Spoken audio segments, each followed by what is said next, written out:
প্রিয় BCom third সেমিস্টারের ছাত্রছাত্রীরা, আজকে আমি যে বিষয় নিয়ে আলোচনা করব সেটি হচ্ছে তোমাদের যে কনজিউমার বিহেভিয়ার সাবজেক্টটি রয়েছে, ভোক্তার আচরণবিধি। তোমরা অনেক জায়গায় সাজেশান দেখেছো, অনেক তোমরা আমাকে কমেন্টস করেছো যে স্যার আপনি কবে সাজেশান দেবেন। তো আমি তোমাদের বলেছিলাম যে আমি একটু ব্যস্ত ছিলাম, যার কারণে আমি তোমাদের দিতে পারছিলাম না। কিন্তু অফলাইনে যারা আমার কাছে ক্লাস করে তাদের আমি অলরেডি 3 মাস থেকে 4 মাসের মধ্যে কমপ্লিট তাদের হয়ে গেছে, তারা এগুলো রিভাইজও করে নিয়েছে, কিন্তু অনলাইনে দেওয়াটা পসিবল হয় না। যার জন্য তোমাদের আমি বলি অফলাইনে যোগাযোগ করে তোমরা সাজেশানগুলো কালেক্ট করে নেবে। তো চলো আমরা আজকে আলোচনা করব কনজিউমার বিহেভিয়ারে তোমাদের প্রথম অধ্যায় থেকে। ঠিক আছে, প্রথম অধ্যায় থেকে ইউনিট 1 এখানে আলোচনা করব আজকে।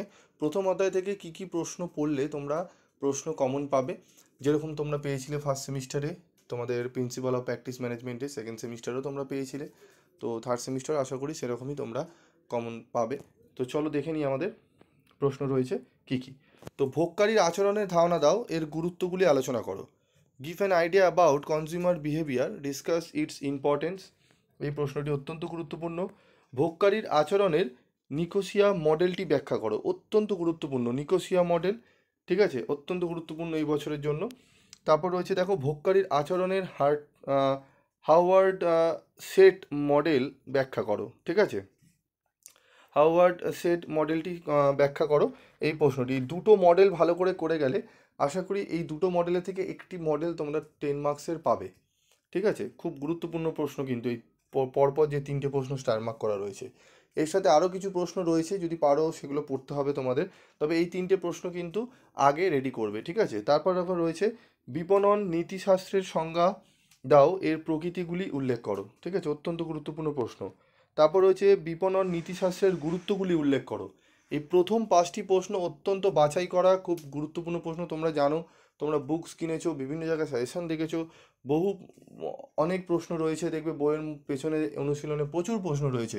একটা চ্যাপ্টার থেকে 15টা 16টা করে প্রশ্ন রয়েছে, যেগুলো পড়া তোমাদের পক্ষে অনেকেরই অসুবিধা হচ্ছে।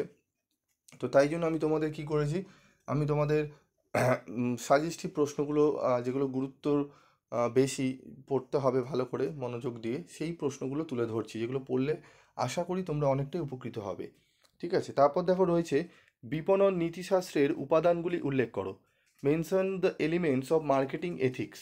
ঠিক আছে, তারপর আরেকটা প্রশ্ন রয়েছে 7 নম্বরের প্রশ্ন, বিপণনের নৈতিকতার চ্যালেঞ্জগুলি আলোচনা করো, অথবা বিপণন নীতিশাস্ত্রের সমস্যাগুলি উল্লেখ করো। এই যে প্রশ্নগুলো বললাম টোটাল এখানে ইউনিট 1 থেকে প্রথম চ্যাপ্টার থেকে 7টি প্রশ্ন।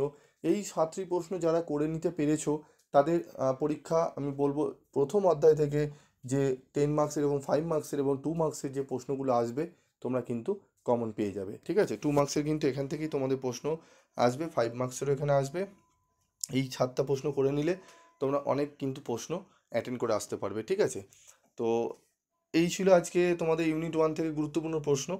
তোমরা যদি কমেন্টস করো এবং যদি রেসপন্স আমি ভালো পাই, তবে অবশ্যই আমি দ্বিতীয় অধ্যায় তৃতীয় অধ্যায় নিয়ে আলোচনা করব। আদারওয়াইজ ভাববো যে তোমরা হয়তো অন্যান্য জায়গা থেকে নিয়ে নিয়েছো, পড়ছো, তাই আমি আর দেবো না তোমাদের। তোমরা যদি রেসপন্স ভালো করো আমি অবশ্যই তোমাদের কিন্তু আমি সাজেস্টিভ প্রশ্নগুলো দেবো। এবং তোমাদের জানোই তোমরা যারা অনেকেই এসছো, অফলাইনে ক্লাস চলছে আমাদের, সেকেন্ড সেমিস্টারের ক্লাস আমাদের শুরু হয়ে গেছে, ফোর্থ সেমিস্টারের ক্লাস শুরু হবে পরীক্ষা শেষে। যারা অ্যাডমিশন নিতে চাও তোমরা 7278981430 এই নাম্বারে যোগাযোগ করে নিতে পারো।